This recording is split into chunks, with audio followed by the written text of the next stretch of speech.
Hey everybody! Looks like I'm having some technical difficulties with Facebook right now, so if you missed the first part of my broadcast, I'm so sorry. But I can't believe it's already been 25 missions. How did this happen? I completely love hanging out with you every single week, and I just want to thank you again for those of you who reach out to me with your stories in private message or by email, that it really opens my heart and makes me think that you believe that your story matters, and that's really the only thing that I want to share with you. And I'm sure you can see by the post that what I'm talking about today is the fact that God sees. And that happens even if we can't see him. You know, I have a friend who, when she tells me stories, she loves to say things like, when something really cool happens, she always says, "Oh, it's just so nice to see God working." And I love to see those things too. But one thing that you really need to know is that just because things are not going your way doesn't mean that God is not working or that God isn't there. I have told you a lot about my experience in Singapore and when we found that first brain tumor, and that was a time that God really used to increase my faith and believe that not only was he real, that he also cared. And the stories that I'm going to share with you today are just really an extension of that. So as I was reading this morning, I have a great book. It's tiny. It's called Jesus Calling.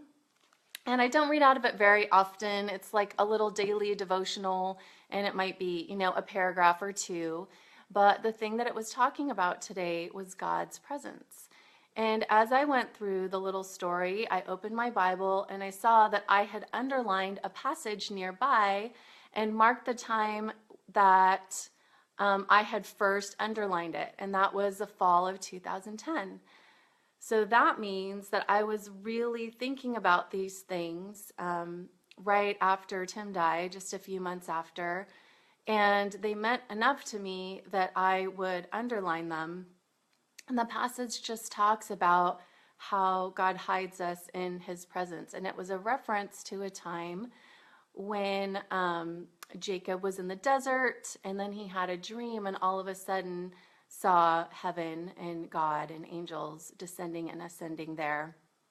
And what he realized, hey Judy, is that even though he was in the desert and he didn't know it, God was there the whole time.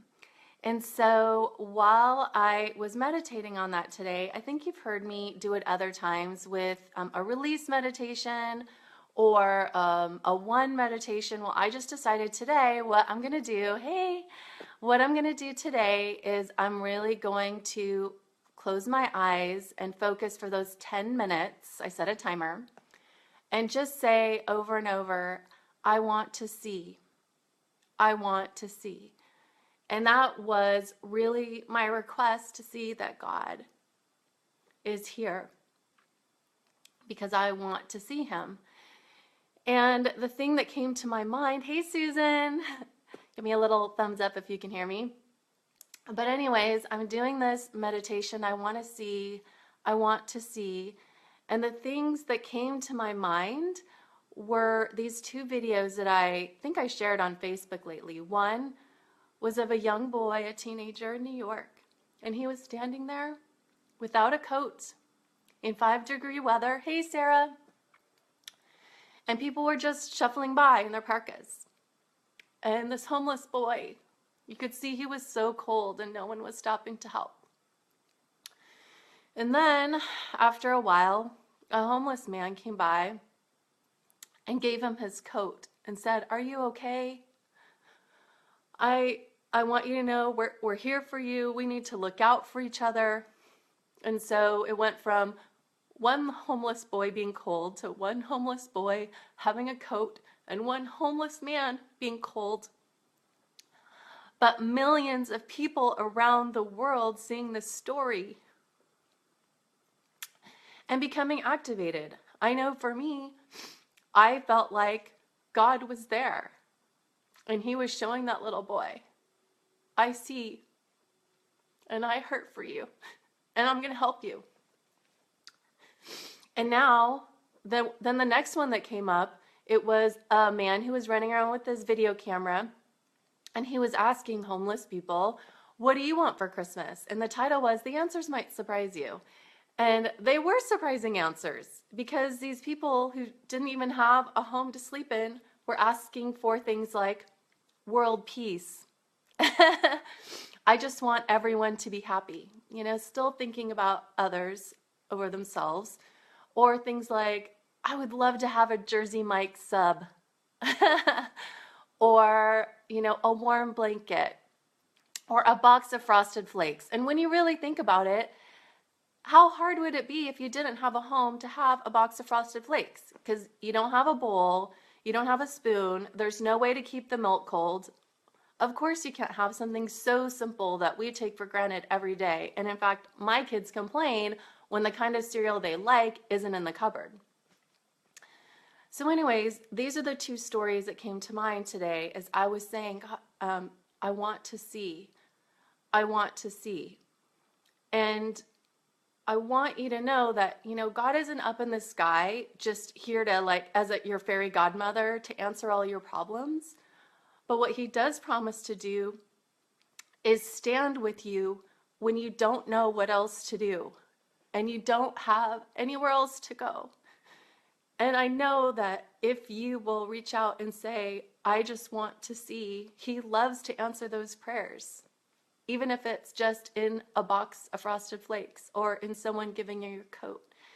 And the reason why I thought of that today was because you could look at a situation like that and think, that was so wrong, there should be no homelessness, or nobody should have walked by without giving them their coat. And that's all true. I wish that we lived in a world where those were not realities. But I also know what's true is that seeing those kinds of injustices or seeing those things that break your heart wake you up if you're willing, so that you can see that God is there, or that you become activated and you decide, I'm going to stand there. To me, that's God shining through me. And I loved that when I shared that video, all I commented was that I love this. But I had a cousin, Robin Nalawai, who said, I'm totally going to do this. And you know what? As soon as she said that, I thought, I'm going to do that too. And now that you guys are watching this video, I hope you think to yourselves, I'm going to do that.